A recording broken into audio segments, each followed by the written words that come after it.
Um, Sometimes I think, I don't think it's that hard, really. But it is enigmatic.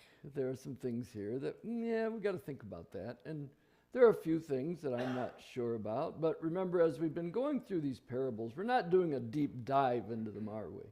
We're trying to get a sense of the main point. What is the main idea of this parable? One of the things that we've done all along is to think about the context, right? Because that's one of the rules or guidelines for interpreting a parable is to look at the context. It's not always helpful, but I think most of the time it is. And so just taking a look at what comes before and after, in chapter 14, Jesus talks about the cost of discipleship. And then in chapter 15, we have the parable of the lost sheep. We have the parable of the lost coin. And some would say we have the parable of the lost son. It's tradition to call it the parable of the prodigal son, isn't it? But remember, twice in this parable, the father says, "This my son was lost and is now found." And that goes along with the theme of that which was lost. The lost sheep, the lost coin, and the lost son. Now, in the parables of the lost sheep and the lost coin, if I would just make a generalization here, kind of a broad statement,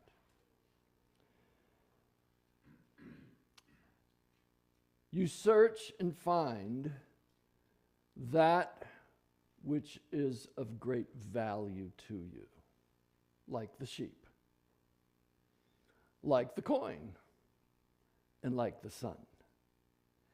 And though the father does not go out to search for the son, when he sees the son, what does he do? He runs toward him and embraces his son. And so we have this theme of that which is lost and that which is precious. And so it requires a great deal of effort to recover that which is lost. And if we wanted to keep with that theme of, that which is lost, I didn't find anybody who said it this way, but in most commentaries and sermons, some mention is made about a lost opportunity. And so there is a sense in which this parable of the shrewd manager is about lost opportunities. It's about investing in eternity. It's about God or money. How do we know? Because after the parable, Jesus tells us this is what it's about. It's about God and money. That's how he follows it up. Jesus himself makes an application from this parable. And so that tells us, that we're in the right direction. Okay, here's what we should be thinking as we try to understand this parable. So let me go ahead and read verses 1 through 13. And maybe I'll add 14 here as well. 14 and 15. So verse 1, chapter 16 of the Gospel of Luke. He also said to the disciples, there was a rich man who had a manager, and charges were brought to him that this man was wasting his possessions. And he called him and said to him, "What is this that I hear about you? Turn in the account of your management, for you can no longer be manager." And the manager said to himself, "What shall I do, since my master is taking the management away from me? I'm not strong enough to dig, and I'm ashamed to beg. I have decided what to do, so that when I am removed from management, people will receive me, welcome me into their houses." So, summoning his master's debtors one by one, he said to the first, How much do you owe my master? He said, 100 measures of oil. He said to him, take your bill, sit down quickly, and write 50. Then he said to another, and how much do you owe? He said, 100 measures of wheat. He said to him, take your bill and write 80. The master commended the dishonest manager for his shrewdness. For the sons of this world are more shrewd in dealing with their own generation than the sons of light. And I tell you, make friends for yourselves by means of unrighteous wealth, so that when it fails, they may receive you into the eternal dwellings. One who is faithful in a very little is also faithful in much. For one who is dishonest in a very little is also dishonest in much. If then you have not been faithful in the unrighteous wealth, who will entrust to you the true riches? And if you have not been faithful in that which is another's, who will give you that which is your own? No servant can serve two masters, for either he will hate the one and love the other, or he will be devoted to the one and despise the other. You cannot serve God and money. The Pharisees, who were lovers of money, heard all these things, and they ridiculed, they scoffed, they mocked him. And he said to them, you are those who justify yourselves before men, but God knows your hearts. For what is exalted among men is an abomination in the sight of God. We'll stop reading there. So, we have a manager. Now, we have to think, contextually, we have to think about the setting, the culture of that day. There was a rich man who had a manager. That's pretty plain. I mean, that's a pretty simple idea, isn't it? A rich man who, as we read on, he's involved in probably land leasing. He has an olive grove. Somebody, has probably leased it, and now they owe him some oil. Another has a wheat field that he owns, and he owes him some wheat. And so these other men are managing the vineyard or the field, probably like, they're merchants. One sells oil, one sells wheat, but the man owns the land. And this man, being rich and having, many lands perhaps, leasing them out to many people, he has a manager. That makes sense, doesn't it? But charges were brought to him that this man was wasting his possessions. The word wasting here is the same word that's translated in the parable of the prodigal son when it says that he squandered his property. It could be translated he was squandering his possessions. Or previously it could have been said that the son was wasting his property. Another little tie-in maybe to the parable of the prodigal son. But here's a man who's squandering this rich man's possessions. Now, is he going to be happy with that? Of course not. And so he called him and said to him, what is this that I hear about you? Tell me. People are telling me things. People are saying things. You tell me, what is this? Turn in the account of your management. What's he asking him to do? Show me the books. And Paul not only show me the books, but he's saying, turn your books in. You're done. It doesn't say he's fired. It's just that he can no longer be the manager because he squandered or wasted this man's riches or some of his riches. So Show me the books. Bring them in. For you can no longer be the manager. Now, imagine you're the manager. We don't really know exactly what the manager is guilty of. It's one of two things. It could be that he was embezzling, cheating, cooking the books, right? Pardon me?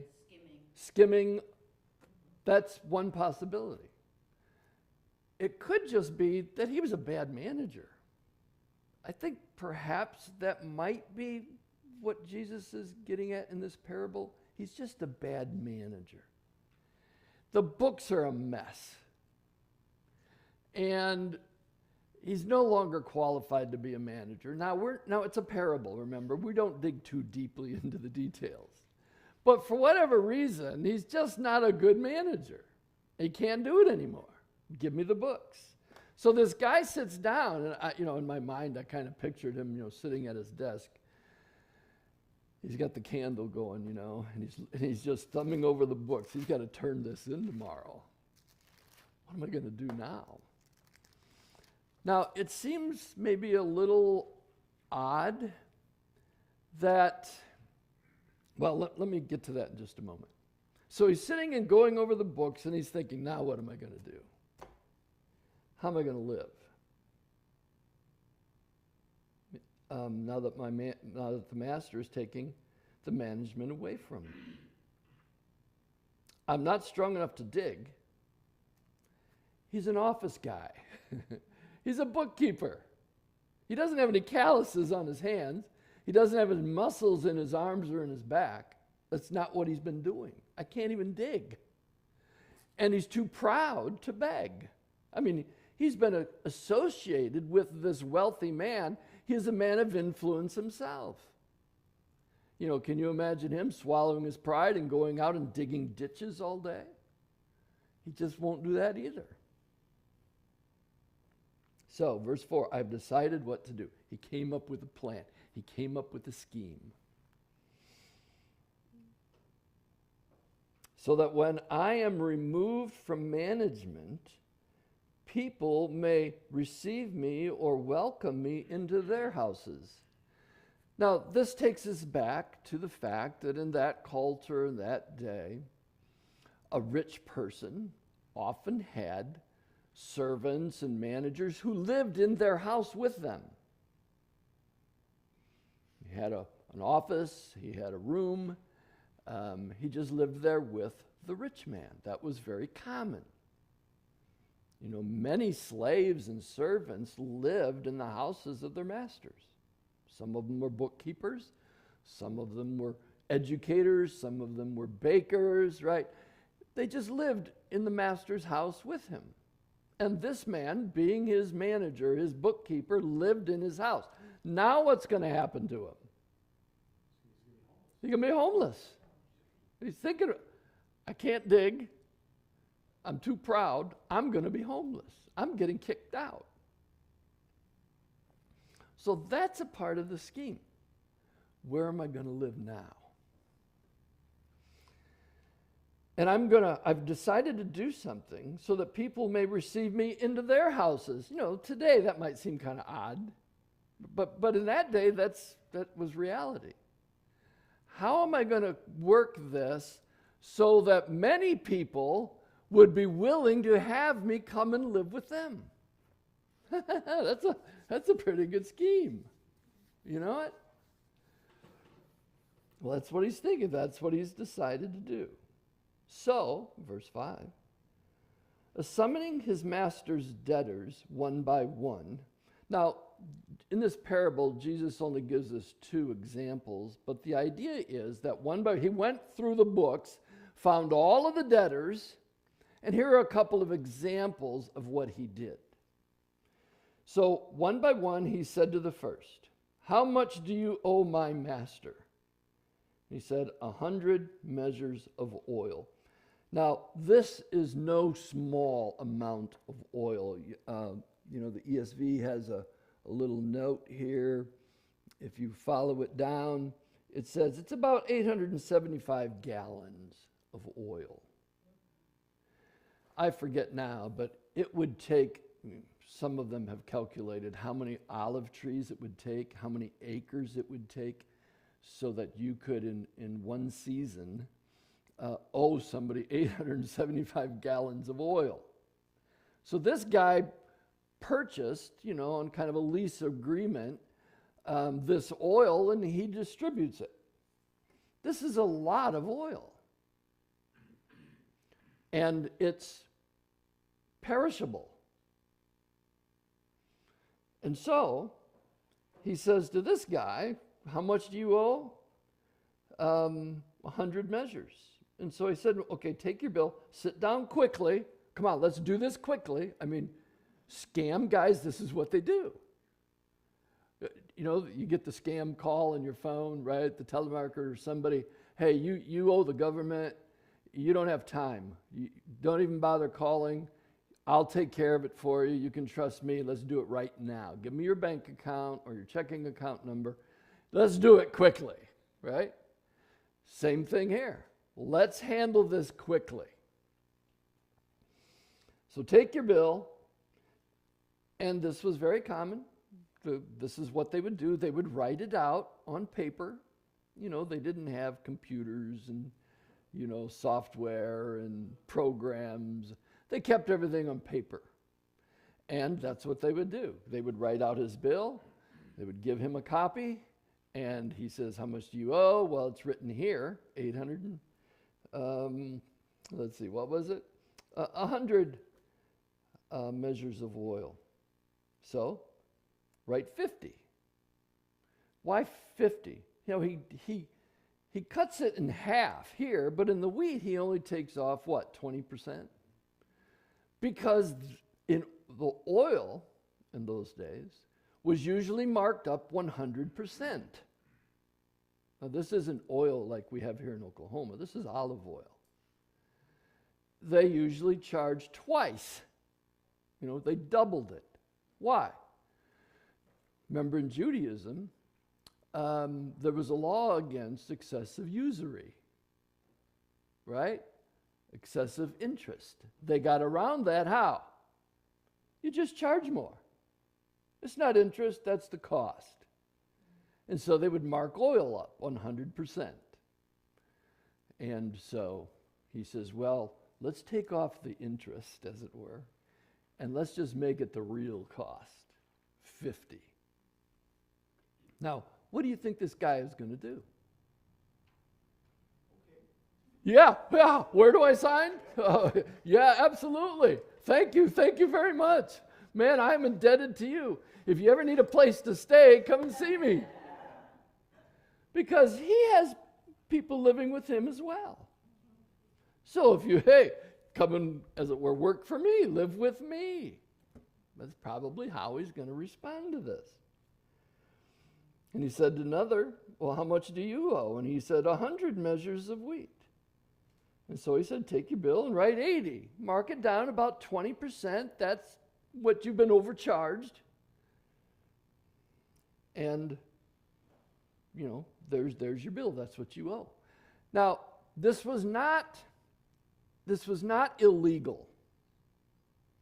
There were many times that the manager, the bookkeeper, the accountant, had the authority to go and rewrite the debt, to rewrite the loan, as it were.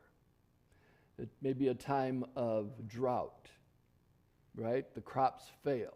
All right, we're going to have to renegotiate this bill.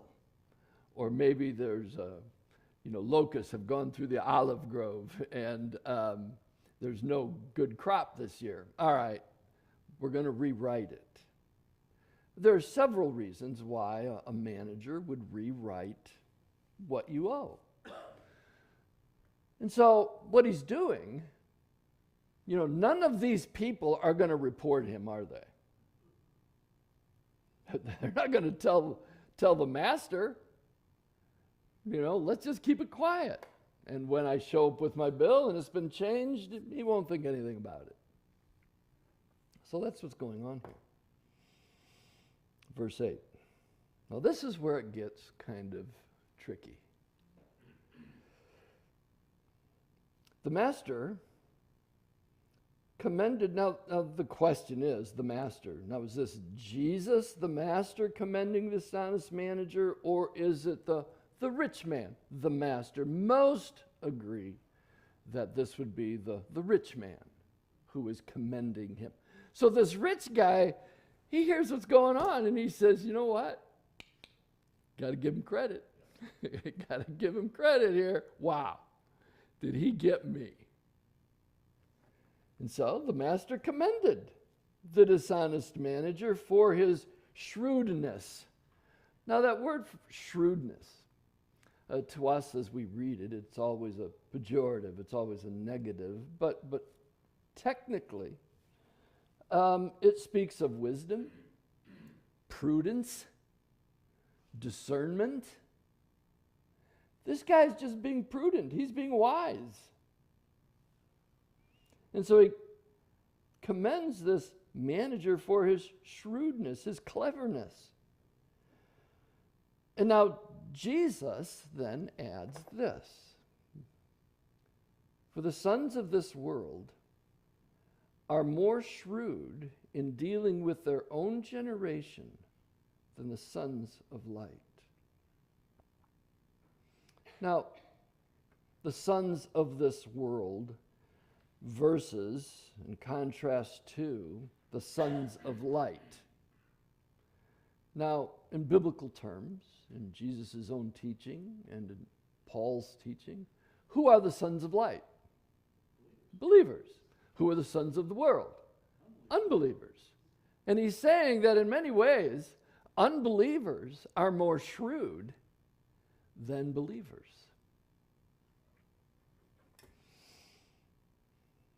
Let's keep going. With their own generation, with their, those who were alive at the same time, people around them, they're more shrewd in dealing with. In verse 9, and I tell you, make friends for yourselves by means of unrighteous wealth, so that when it fails, they may receive you into the eternal dwellings. Now, what was this man's scheme? That he would have a place to live. He would have a dwelling, a place to live. And they would welcome him, right? They would be ready to take him in. And Jesus is saying, he's not commending the man for being dishonest, but just for his shrewdness, his cleverness. The fact that this man saw an opportunity to be welcomed by, other people, into the homes of other people through his cleverness. And Jesus is saying, the sons of this world are clever like that. They find a way to manage and take advantage of their circumstances for their own advantage. But the sons of light often are not like that. The sons of light are not planning for eternity. And I think that's one of the main points here. They're not planning for eternity.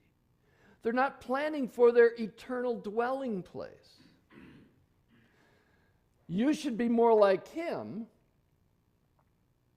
so that when it, speaking of the unrighteous wealth,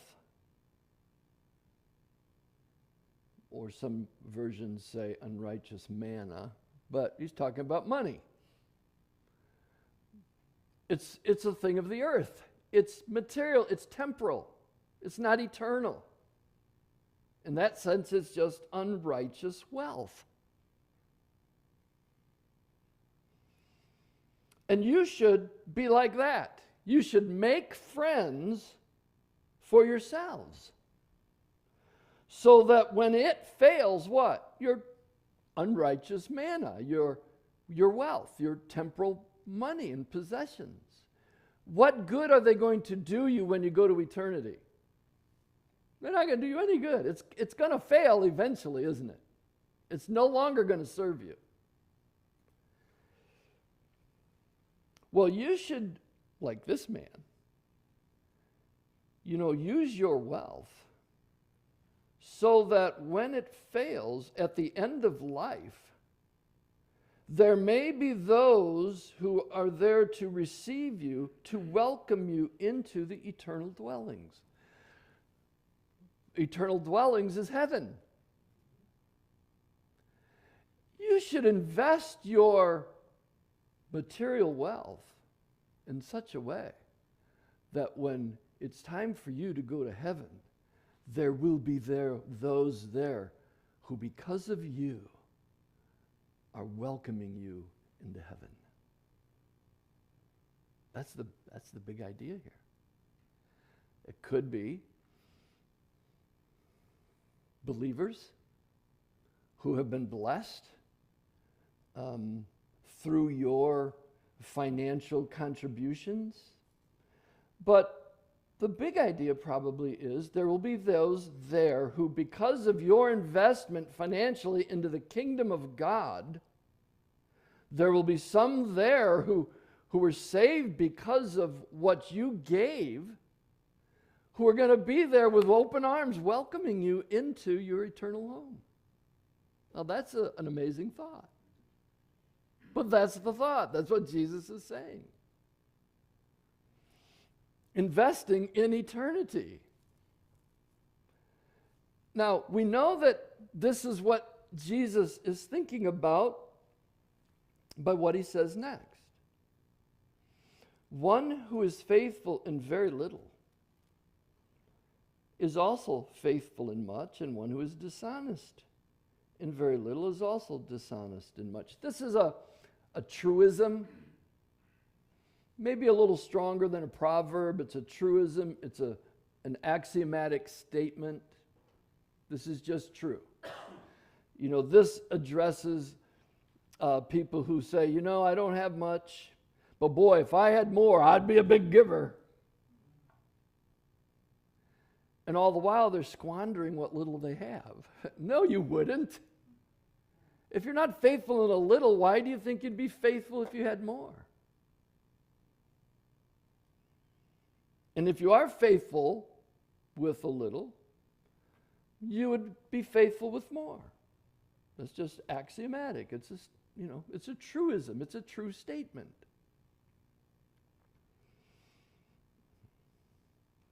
If then you have not been faithful in the unrighteous wealth, that's just earthly money, earthly possessions. If you've not been faithful in those things, well, then who will entrust to you the true riches? Now, it's on the one hand, there's money, earthly possessions, but primarily money because Jesus is going to say so. There's money. And then there are the eternal riches, true riches. Things that go beyond money, go beyond material wealth. There's spiritual wealth. There are spiritual things, heavenly things, kingdom things. And if you haven't been faithful in, the unrighteous wealth, just the wealth of this world, then who's going to entrust to you the true riches? Now, he's talking about God. Because everything comes from God, doesn't it? Everything is from him. He owns everything. Paul wrote to Timothy, God has given us all good things to enjoy. God gives them for us to enjoy. They're a blessing to us, but not just to be consumed by ourselves, for ourselves. They are a blessing, and we are to enjoy these things of life, aren't we? The good things that God has given us. But there are earthly things and heavenly things, material things and spiritual things. And if you haven't been faithful in what is another's, God's, then why would he entrust to you true riches? And if you have not been faithful in that which is another's, God's, who will give you that which is your own? Now that's kind of troubling too. Not enigmatic. What exactly does he mean? And most people say that just in keeping with the context, the flow of thought through here, you've not been faithful with, everything belongs to God. Just like the manager. It wasn't his, was it? He had to be faithful with what belonged to another, the master. Everything belongs to God, and if you haven't been faithful with the things that belong to God, then who's going to give you that which is your own? What does Jesus mean by that which is your own?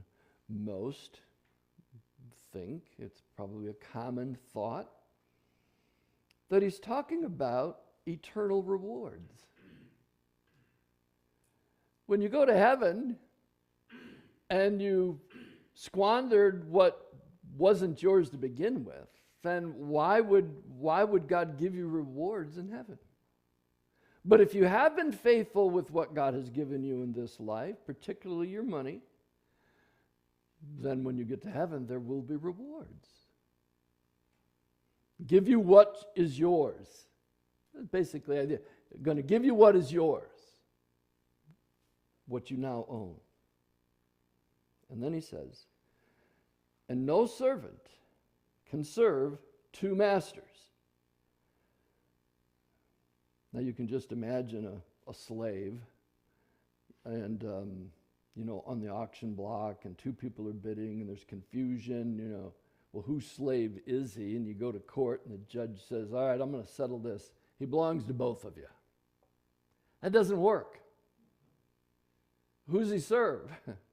Who's he loyal to? Who's he devoted to? No servant can serve two masters, for either he will hate the one and love the other, or he will be devoted to the one. That would correspond to loving the one. He'll be devoted to the one and despise the other. You can't serve God and money. Now, this is all Jesus' application from the parable. What's the parable all about? It's about money and the misuse or the proper use of money and possessions that God gives us. You're a manager.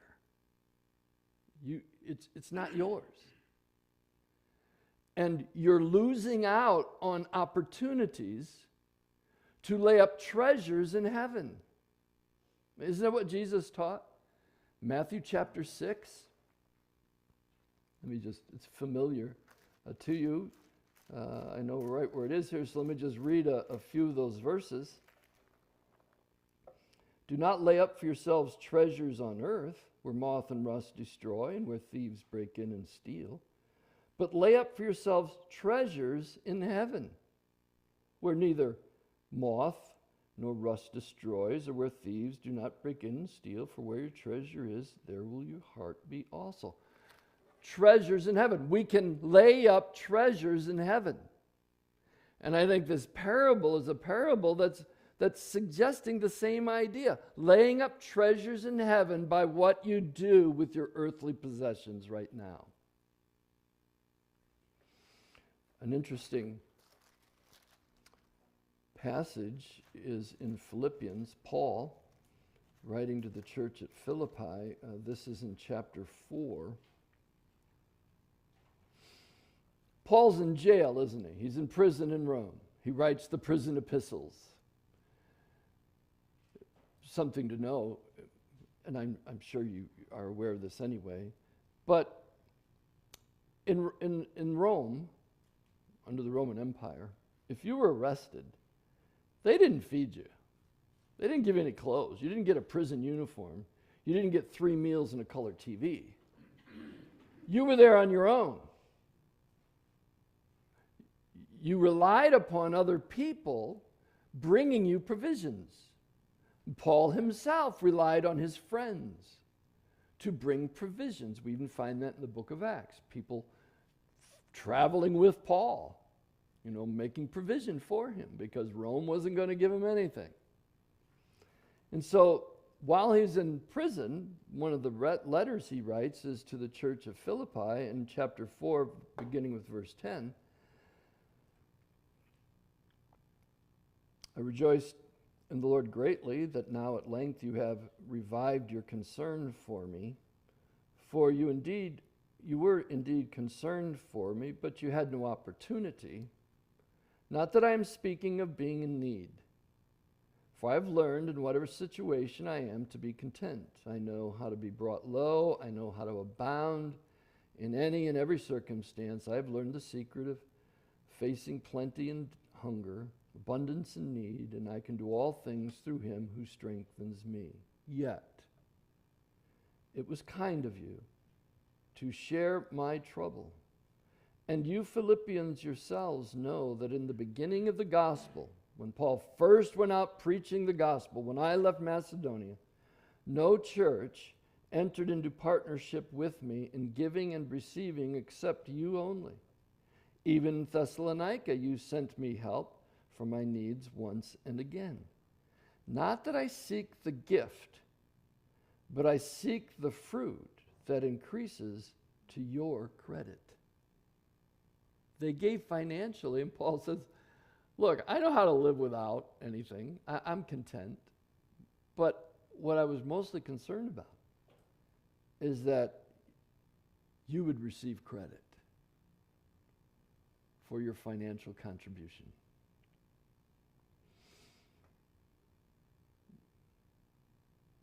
Well, I'll stop reading there. But, Jesus made this point earlier. Paul makes this point in several places, and this is the point of the parable.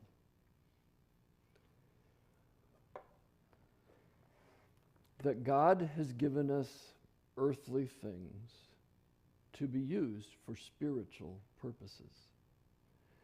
And he gives us an opportunity to do so. But we sometimes miss those opportunities.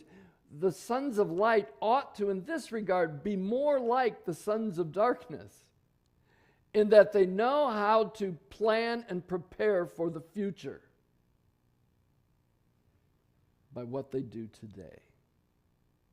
He's not commending the manager for being, crooked or a bad manager, but just for the fact that he sees the opportunity. And he made provisions for the future. That's the point of the parable. You can't do both. You can't serve God and money. They're antithetical. They work against each other. You cannot serve God and money. And the Pharisees understood this. The Pharisees, who were lovers of money, heard all these things and they ridiculed him. They knew what he was talking about. And he said, and you are those who justify yourselves before men, but God knows your hearts. For what is exalted among men is an abomination in the sight of God. And so we have this parable of whether we call it the dishonest manager, like here in the ESV, or the wicked servant, or the shrewd manager, however we title it. It's a lesson in what we do with our material things. We can squander it right now, like a bad bookkeeper. And waste it. Or we can be wise and prudent and invest our money in eternal things. These are the things that are valuable to God. Lay up treasures for yourselves in heaven. And that's what Jesus is getting at. Now, I want to conclude this portion. I'll give you time for comments and questions. And this is awkward for me to say, but sometimes that which is awkward, needs to be said. but it's kind of awkward, I guess, for me to say, that in this church, most people are already practicing this parable. Most of you are making financial contributions into the kingdom of God by investing in the church, which invests in missionaries, love offerings that are taken up, or just additional gifts that are given to those who are preaching the gospel, in individuals. There are some of you who support individuals and other ministries. What are you doing? You're taking your money and you're investing it into eternal things. Almost everyone here, maybe everyone here, has made a financial contribution to me and Bev. Some of you, for years, have been giving financial gifts to me and to my wife, making an investment in our ministry. Some, it's just amazing. Right on time, as it were. The Lord gives to us through you. You're taking your money, your earthly stuff, your unrighteous manna, and investing it in ministry, which is into the kingdom of God. I won't say who, of course, I think I've mentioned this before, but there's someone in the church who supports me monthly. Every month I get a gift. Others of you give, not every month, but often you've helped meet our needs. Like the church at Philippi meeting the needs of Paul. And he says, I've learned to be without, but I'm really concerned about you. That you would have the fruit of giving and the rewards that will be laid up for you. And whenever you're giving into these individuals or ministries results in the salvation of a soul, Jesus pictures this. They'll be there to welcome you into your home. Just like the manager who was shrewd enough to lay up for the future. And there will be those who will welcome you into eternity. Think about that. That's an awesome thought. Well, I wanted to just say a couple of things like that. It's kind of awkward talking about those things, but everyone here has in some way made a contribution into our lives. And whatever results come out of it, it's to your credit. Just like the church that makes investments in the lives of missionaries and other people. Someday we'll find out, what impact that had. We won't know it now, but sometimes we do. Take the Mitchells. We've been supporting them for many years. They go out with medical missions, and yet the gospel is always given. We don't know how many professions are genuine, but we know that some of them are. Because when they go back, there's those believers. And there are a couple of places where they went over the years where there were no churches.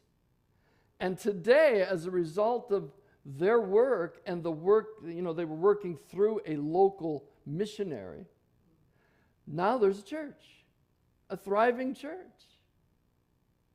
And all of those who helped financially have a part in that and will one day find out, all of that by who welcomes you into heaven.